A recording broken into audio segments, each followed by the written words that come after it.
Bom, pessoal, estou gravando esse vídeo para ajudar a galera a estudar o tema Evolução das Ideias da Física. Então vamos lá. Eu vou começar a partir das ideias de Aristóteles. Bom, como vocês podem verificar na apostila, Aristóteles ele dividiu o estudo do universo em duas partes, né? Segundo Aristóteles, existia aí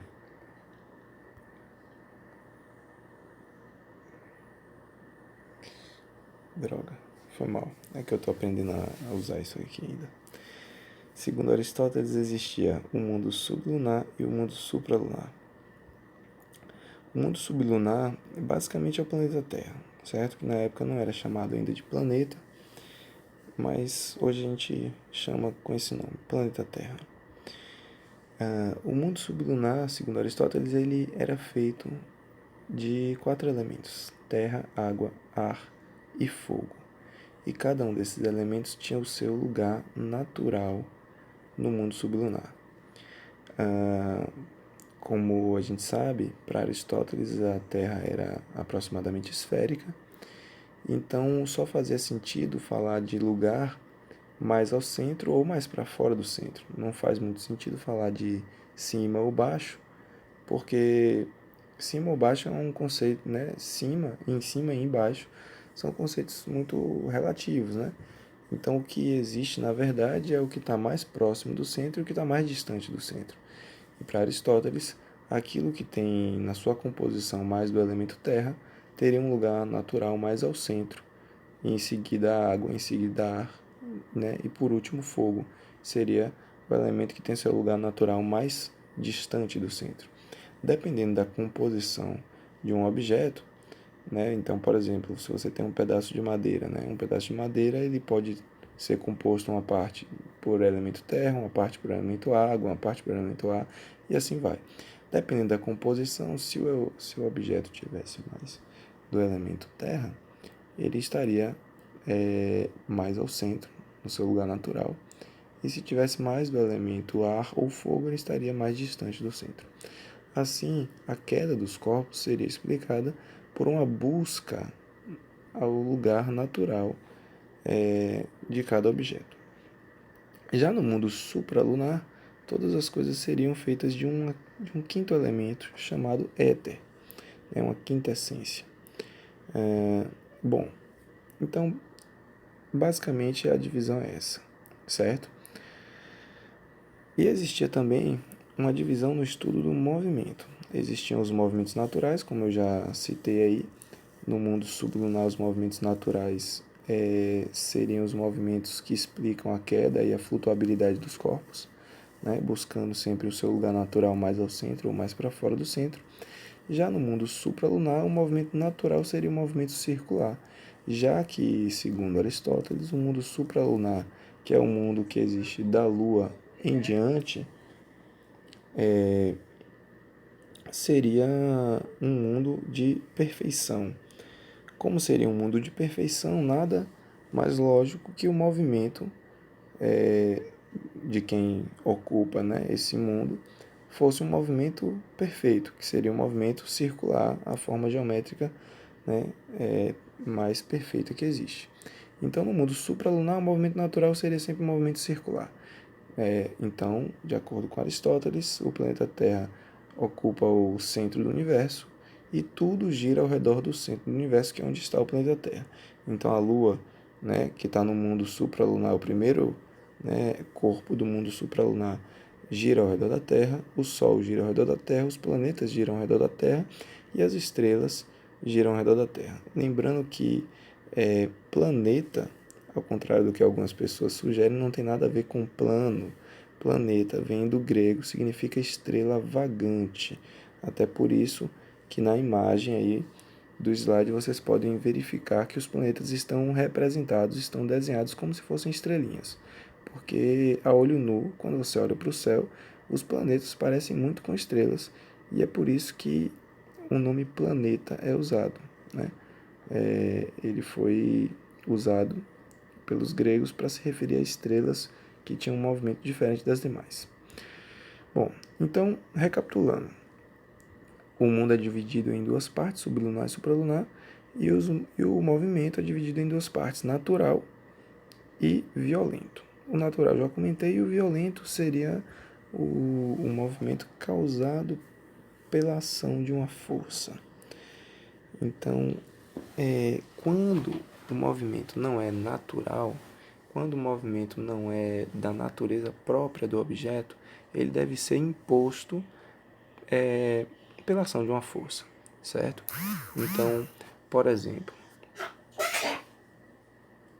desculpa aí. Então, por exemplo, o movimento de algum objeto que é arremessado na atmosfera é um movimento violento, não é um movimento natural, ele é imposto pela força de quem está jogando o objeto, né?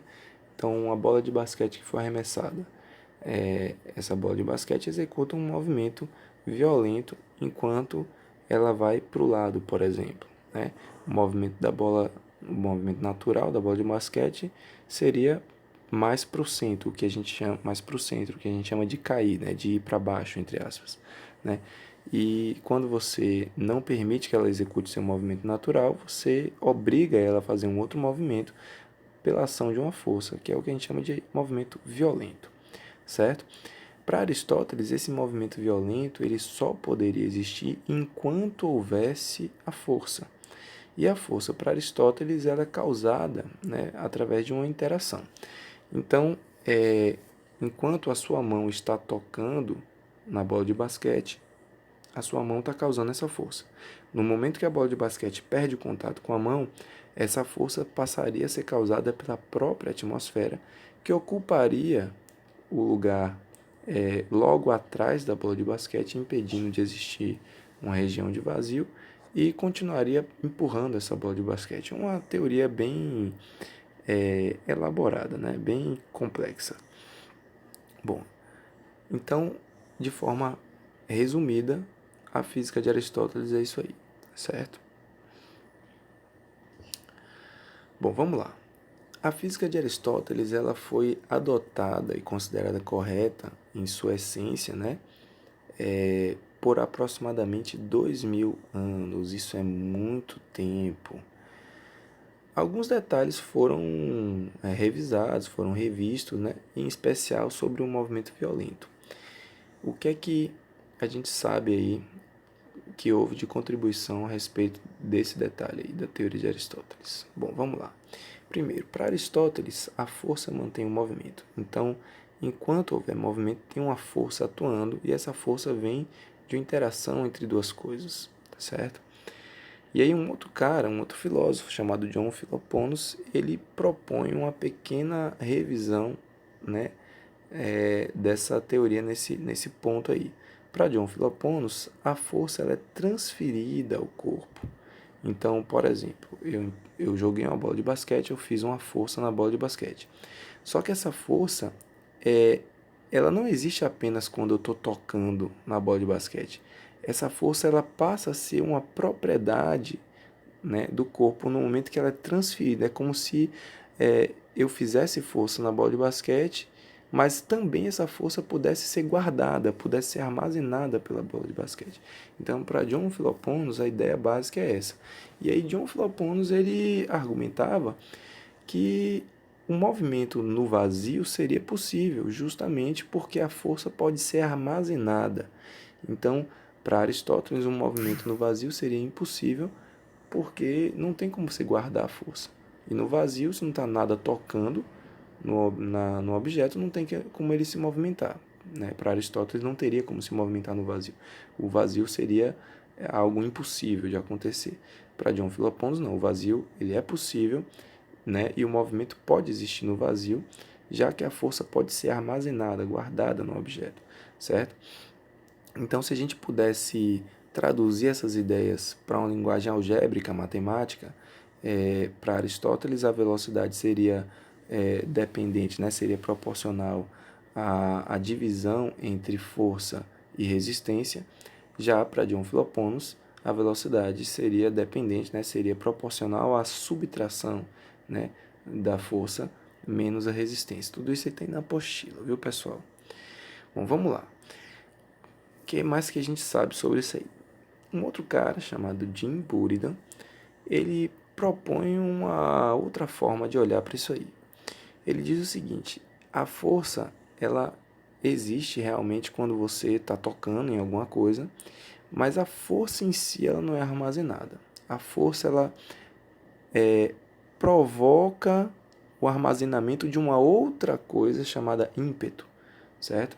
Então, em vez a discordância de Jim Buridan para Philoponos é que o Buridan ele não admitia que a força pudesse ser armazenada e ele sugeriu que tem uma outra coisa que é armazenada quando a força atua no objeto, que ele deu o nome de ímpeto, certo? Mas repare que a força ainda tem um papel central, né, em relação à existência do movimento. E um outro cara, um outro pensador chamado Oresme, certo? Ele trouxe uma grande contribuição de perceber que existe uma equivalência entre repouso e movimento retilíneo uniforme.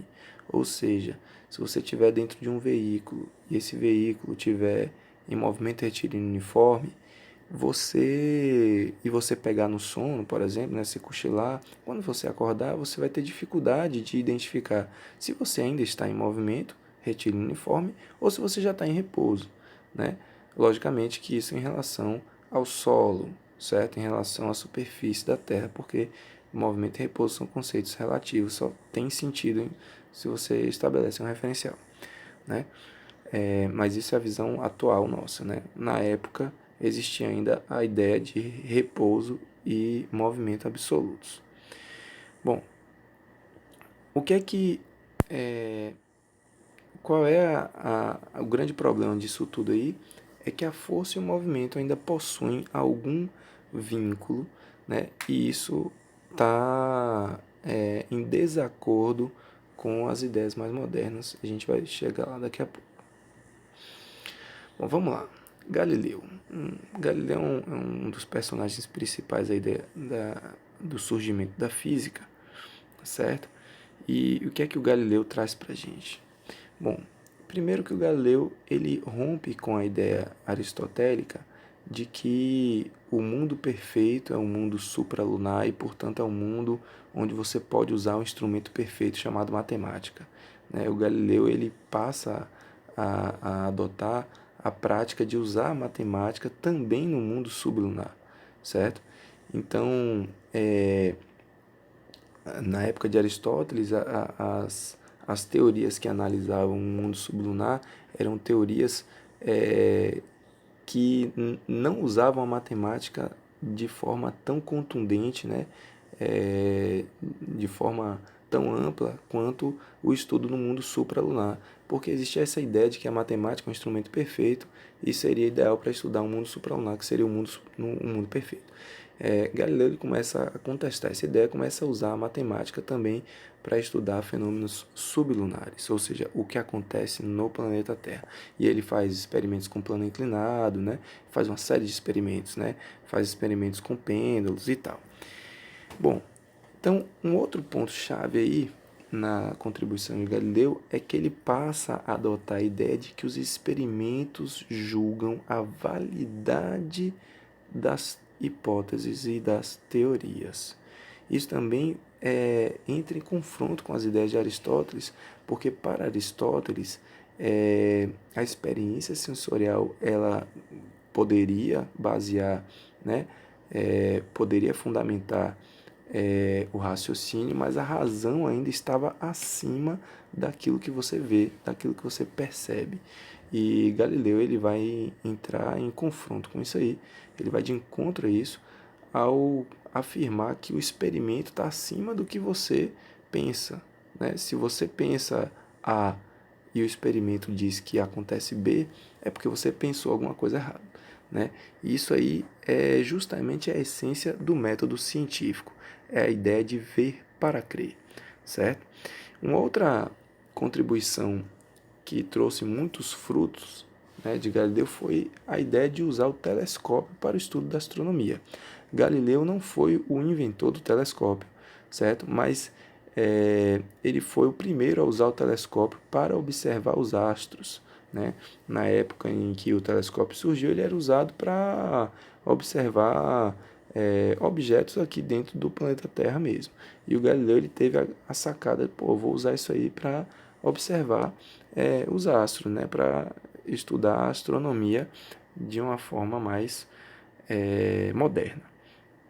Bom, e aí todas essas inovações de Galileu trouxeram frutos. Quais foram esses frutos? Primeiro, Galileu conseguiu contestar a perfeição do mundo supralunar através de evidências, né? Ele observou que a Lua possui crateras, por exemplo. Ele observou, por exemplo, que o Sol possui manchas escuras. Tudo isso aí usando o telescópio, né? O que mais que Galileu conseguiu mostrar? Ele conseguiu mostrar que o modelo geocêntrico, né, de tudo girando ao redor da Terra, é um modelo que deve ser questionado no mínimo, já que o telescópio mostra também que o planeta Júpiter possui luas, né? Então, uma outra coisa que ele mostrou foi que o planeta Vênus possui fases, como a Lua possui fases, né? Isso tudo aí questionava o modelo geocêntrico, certo? E aí Galileu foi um dos caras que começou a defender o modelo heliocêntrico, certo? As coisas, ou seja, é, é, os planetas girando ao redor do Sol, né? Porque na época era adotada a teoria de Aristóteles do modelo geocêntrico, de tudo girando ao redor da Terra, certo? Bom, o que mais que Galileu trouxe aí de novidade, né? O que mais que ele conseguiu mostrar? Ele conseguiu mostrar através de vários experimentos com plano inclinado que a queda dos corpos, certo? Ela é uma queda de mesma aceleração. Então, a gravidade atua igualmente para todo mundo. Isso vai de encontro à teoria de Aristóteles do movimento natural, porque para Aristóteles, aquilo que fosse mais pesado deveria cair com uma velocidade mais rápida, né, uma velocidade maior. E aí Galileu ele mostra que, primeiro, o movimento ele é acelerado, esse é um ponto chave. Primeiro, o movimento é acelerado. Segundo, a aceleração é a mesma desde que você possa eliminar a resistência com a atmosfera durante a queda, né, ou possíveis resistências quaisquer que surjam, né? Então isso aí também foi uma grande contribuição.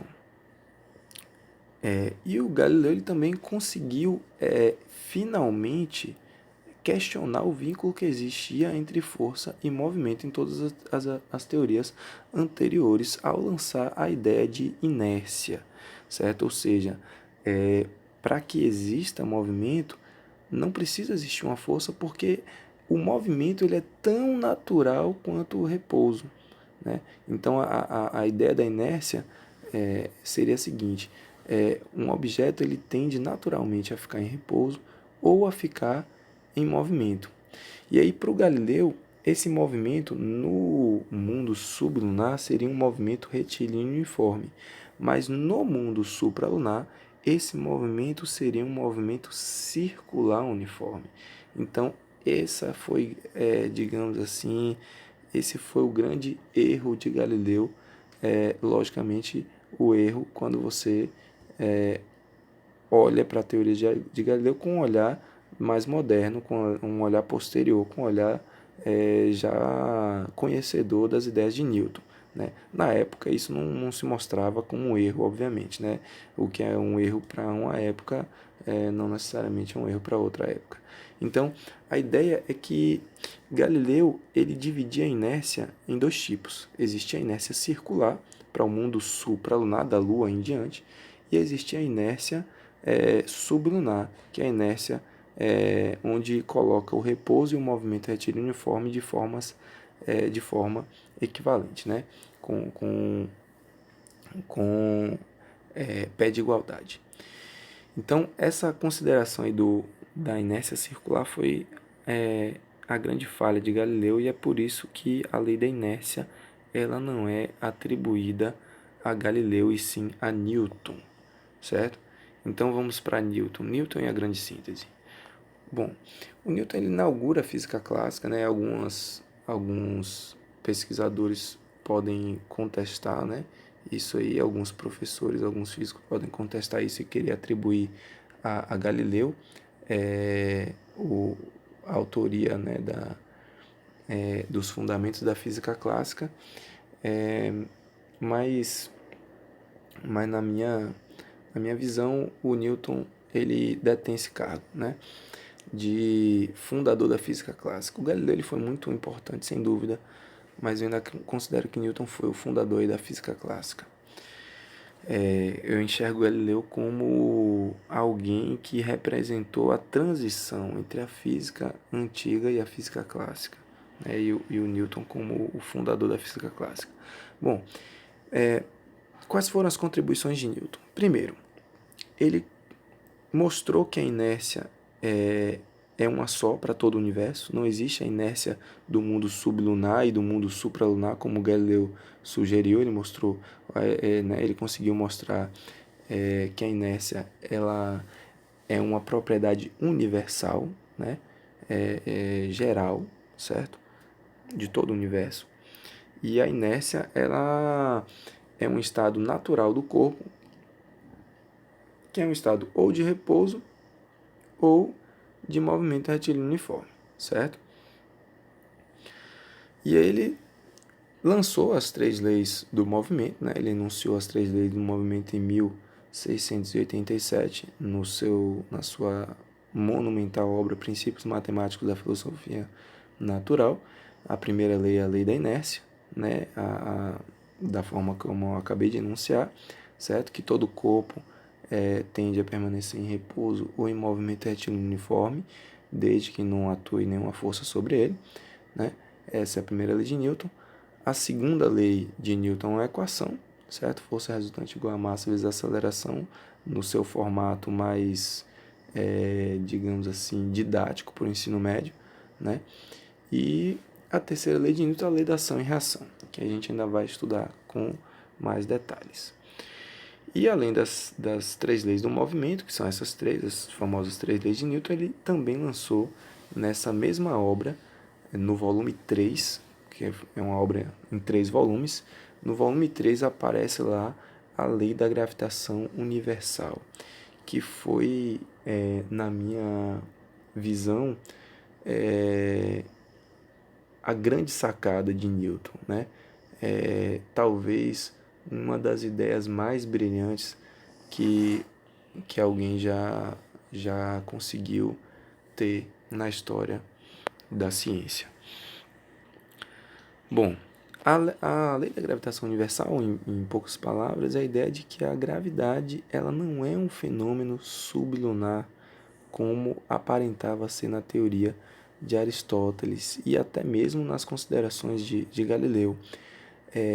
Newton mostrou que a gravitação, né, a gravidade é um fenômeno universal, né? A mesma gravidade que faz uma fruta cair na superfície da Terra é a mesma gravidade, né, é da mesma natureza, lógico que não do mesmo valor, mas da mesma natureza, é o mesmo fenômeno responsável, em essência, né, responsável pela órbita da Lua ao redor da Terra, por exemplo, certo? E explicar isso aí demandaria um pouquinho mais de tempo. Isso vai ser estudado com mais detalhes em outro momento, certo? Mas a ideia básica é que a gravidade é um fenômeno universal e não um fenômeno sublunar, um fenômeno mundano. E aí, repare só, o que é que Newton faz? Ele mostra que a inércia é uma só para o universo todo, que a gravidade é uma só para o universo todo, e as leis do movimento que ele enuncia, ele também sugere que são leis universais, são leis que valem para o universo todo. Então, Newton ele rompe com a ideia, né? Ele rompe com a ideia de que existe uma separação entre mundo sublunar e mundo supralunar. Ele faz uma grande síntese, ele faz uma física, né, que unifica a explicação do que acontece no planeta Terra e a explicação do que acontece no resto do universo, né? Então, ele enuncia 4 leis básicas, né, que são as 3 leis do movimento e mais a lei da gravitação universal, e a partir dessas 4 leis ele consegue explicar a dinâmica de todo o universo observável para a época. Isso é algo fantástico, né? É algo assim, no mínimo, espetacular, né? Mas Newton, à luz de teorias mais modernas, à luz da teoria da relatividade, Newton ainda comete um pecado essencial.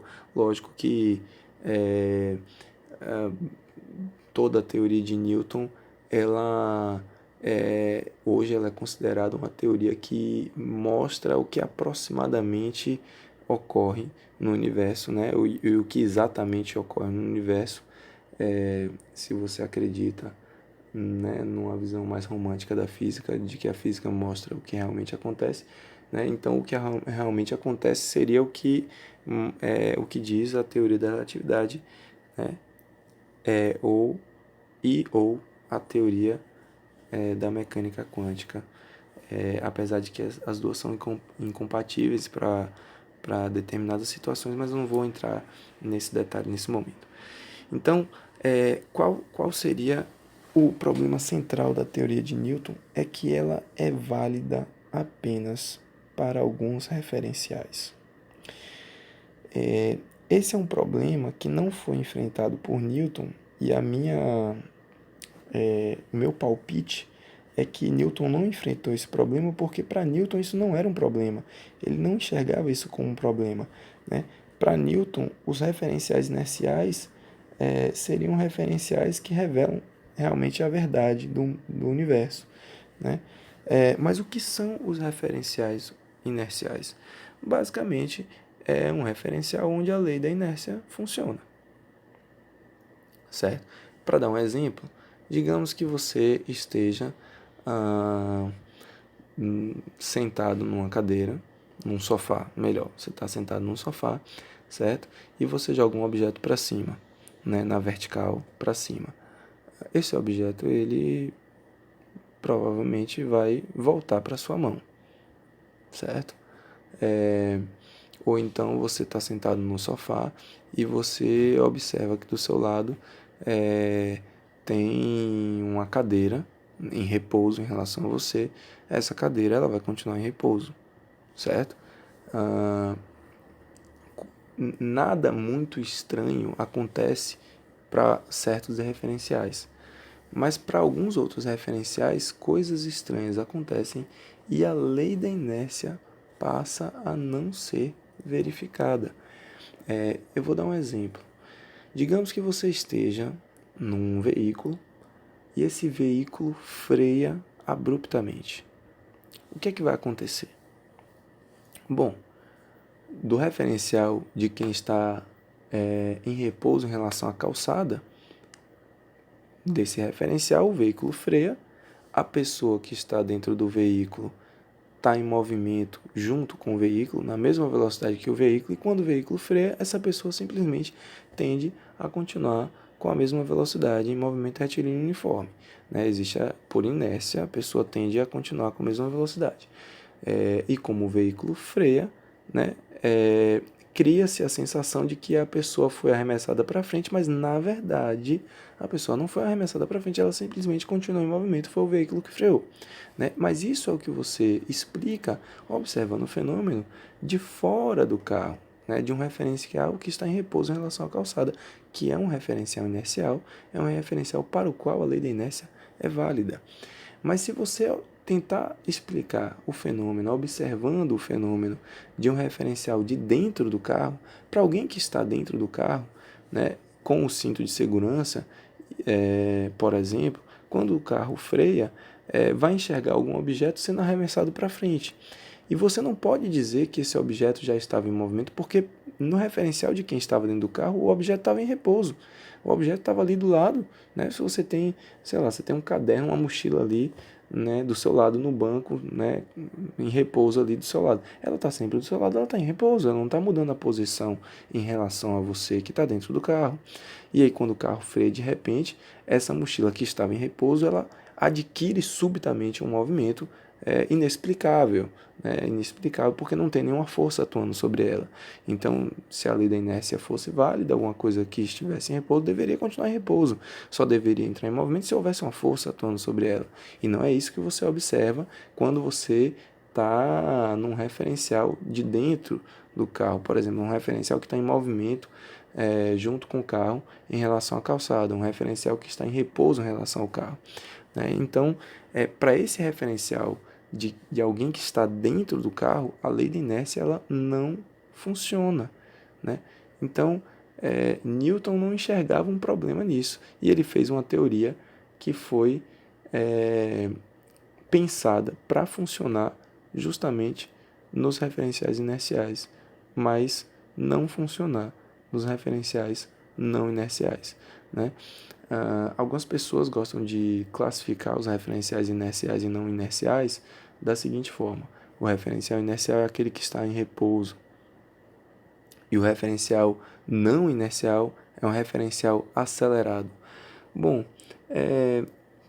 seria possível debater sobre essa definição de referencial inercial ou não inercial, mas isso aí eu vou deixar para um próximo encontro.